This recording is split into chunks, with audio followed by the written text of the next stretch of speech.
magandang umaga, magandang hapon, magandang gabi sa inyong lahat. No? Kung ano mang oras sa inyo ngayon habang binabasa mo to. Tayo ngayon ay nasa ikalimang linggo ng ating pag-aaral sa New Normal. Okay? Tayo ay nasa asignaturang Pilipino at ang pag-aaralan natin ngayon ay mga salitang panghalip panao na kami, tayo, kayo, sila, at ako.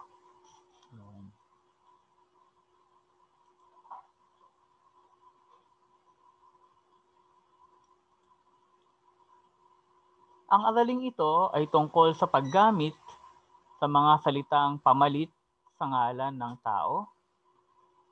Lilinangin dito ang iyong kasanayan sa pag-unawa sa mga salitang pamalit sa ngalan ng tao. Matapos mong masagutan ang mga gawain sa araling ito, ikaw ay inaasahan na makakagamit sa pakikipag-usap ng mga salitang pamalit sa ngalan ng tao, ay sa ngalan ng tao. Halimbawa, ako, ikaw, siya, kami, kayo, at sila. Okay? So, ito daw yung mga inaasahan sa atin na magagawa natin pagkatapos ng araling ito. Okay? Panghalip panao ang tawag doon sa mga salita na ginagamit natin na pamalit sa ngalan ng o sa pangalan ng tao. Okay? Bakit ba natin kailangan pag-aralan to? Okay? Para magamit natin ng wasto yung mga salitang pamalit sa pangalan ng tao. Kasi sa totoo lang mga bata, hindi naman maganda pakinggan kung paulit-ulit mong sinasabi yung pangalan ng tao habang kayo ay nag-uusap. Halimbawa, kung ang kausap ko ay may pangalang Carlo, sasabihin ko, Carlo, kamusta ka na?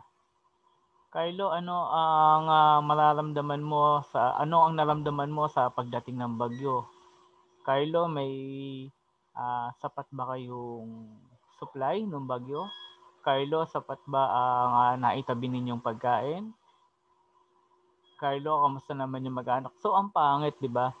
So, kapag ganun, no, mas maganda kung gagamit tayo ng pamalit sa ngalan ng tao. Halimbawa, Carlo, kamusta ka nung panahon ng bagyo? Okay? Kamusta kayo? Kamusta ang pamilya mo? Kamusta sila? O di ba mas maganda 'yon kaysa dun sa paulit-ulit nating sasabihin yung pangalan ng isang tao. Dahil dito, nagiging mas malinaw yung pakikipag-usap. Okay, meron tayo ditong larawan. Tingnan natin yung nakasulat sa larawan. Pabili ng tinda mong suman. Kayo ba ang nagluto nito? Opo, kami po. Tinulungan ko po si nanay.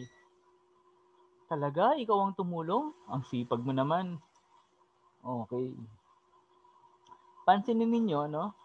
Dito gumamit ng mga salitang panghalip o pamalit sa ngalan ng tao. Ano-ano yung mga yon, alam nyo ba? So, tingnan nga natin kung tama yung naisip ninyo. Okay, dito, gumamit siya ng salitang kayo. Okay? Habang dito naman, gumamit siya ng salitang kami. Dito naman,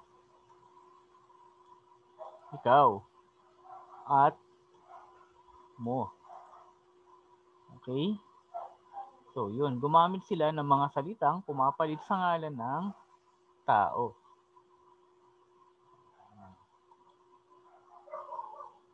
So, gawain pagkatuto bilang isa.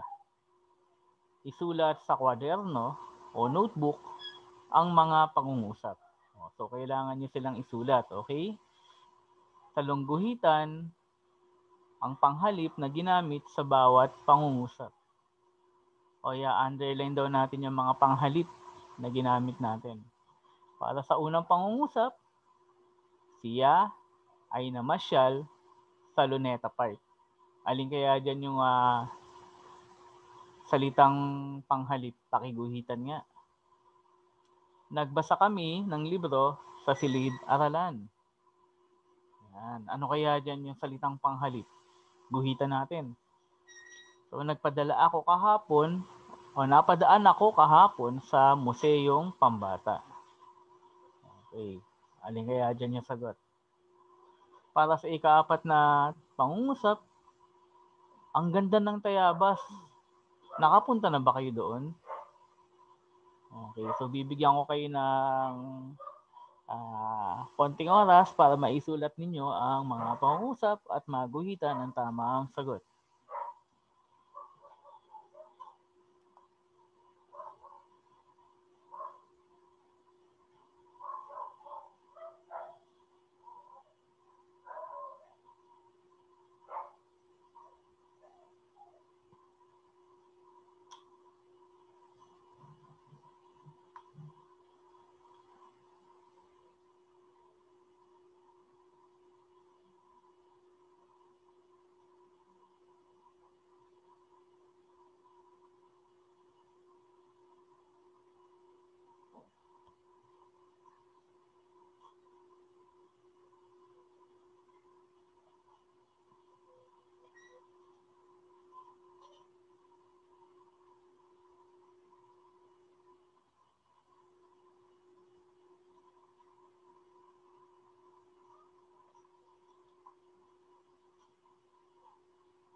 Okay, tignan natin kung tama ang inyong mga kasagutan.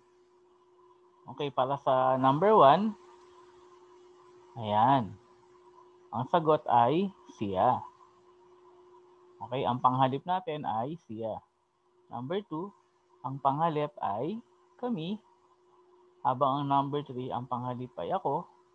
At sa number 4, ang panghalip ay kayo. Okay, pakichekan yung mga sagot nyo kung tama. Okay.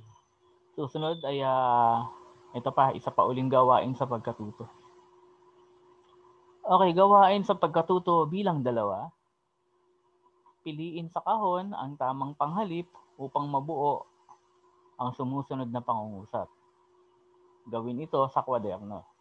Okay, diyan sa baba may nakita kayong kahon dyan, yung kulay puti. No? May mga salita dyan, siya, kami, at kayo. So pipili lang kayo ng isa dyan para mailagay nyo doon sa blanco sa bawat pangungusap para maging tama ang pangungusap. Halimbawa, ay wala palang halimbawa. Sorry. So yun, pumunta blank kahapon sa lungsod ng Antipolo at doon namin natikman ang napakasarap na suman. Number 2, sa Angono Rizal matatagpuan ang Pinto Art Museum. Nakapunta na ba blank doon? Number 3, blank ay namasyal sa kamay ni Jesus na makikita sa Lukban, Quezon. Okay, so dito naman ang pipiliin natin ay mga salita lang, okay? So yun lang ang magiging sagot.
Okay,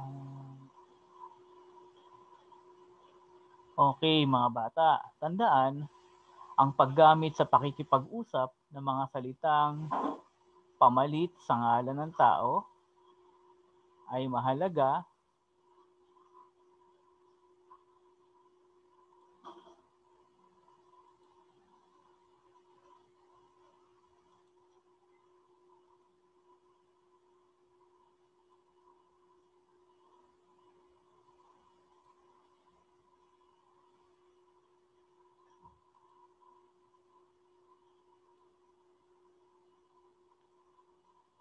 Okay, para sa gawain sa pagkatuto bilang dalawa, piliin sa kahon ang tamang panghalip upang mabuo ang mga sumusunod na pangungusap.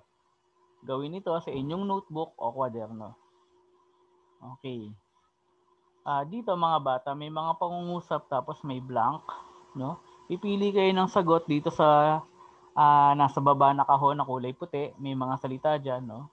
Ilagay niyo yung salita sa tamang pangungusap upang maging buo yung pangungusap. Halimbawa, number 1, pumunta blank kahapon sa lungsod ng Antipolo at doon namin natikman ang napakasarap na suman. Number 2, sa Angono, Rizal, matatagpuan ang Pinto Art Museum. Nakapunta na blank doon. Number 3, blank ay namasyal sa kamay ni Jesus na makikita sa Lukban, Quezon.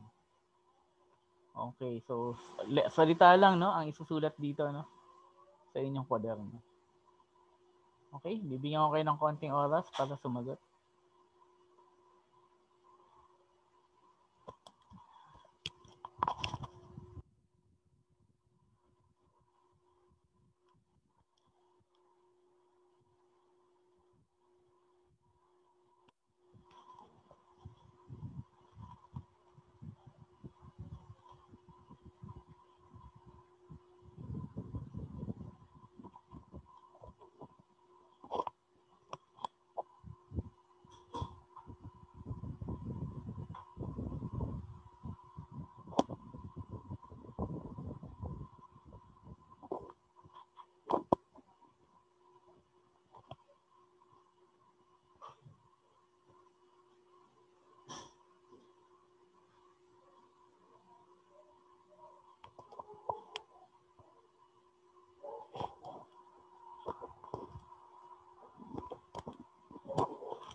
Okay, mga bata, tandaan, ang paggamit sa pakikipag-usap ng mga salitang pamalit sa ngalan ng tao ay mahalaga upang maunawaan ang tamang gamit nito sa pang-araw-araw na buhay. Kapag nagagamit natin ng wasto ang mga pamalit sa ngalan ng tao, tayo ay magkakaunawaan at maiiwasan ang hindi pagkakaintindihan. So mga bata, tandaan na yung paggamit sa mga salitang pamalit sa ngalan ng tao ay sadyang napakahalaga sapagkat kung magagamit natin ito sa pang-araw-araw na ating pamumuhay, maiiwasan natin yung pagkalito o yung hindi pagkakaintindihan, no? O yung hindi pagkakaunawaan. So yun ang halaga ng paggamit ng panghalip sa ngalan ng tao, no? O panghalip na panao. Okay, para sa gawaing pagkatuto bilang 3, isulat ang salitang panghalip panao na angkop na gamit sa pangungusap. Gawin ito sa inyong kwaderno. Okay? So, sagot na lamang po ang ating isusulat sa inyong notebook. No? Pipili na lang kayo dyan sa mga nakalagay dyan sa parenthesis, no? Sa mga pagpipilian, kung alin ang tamang sagot at isulat ito sa inyong kwaderno o notebook.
Okay, at para sa panghuling gawaing pagkatuto, no, bilang 4, sumulat ng tagi-isang pangungusap gamit ang mga salitang panghalip panao na kami, tayo, kayo, sila, at ako.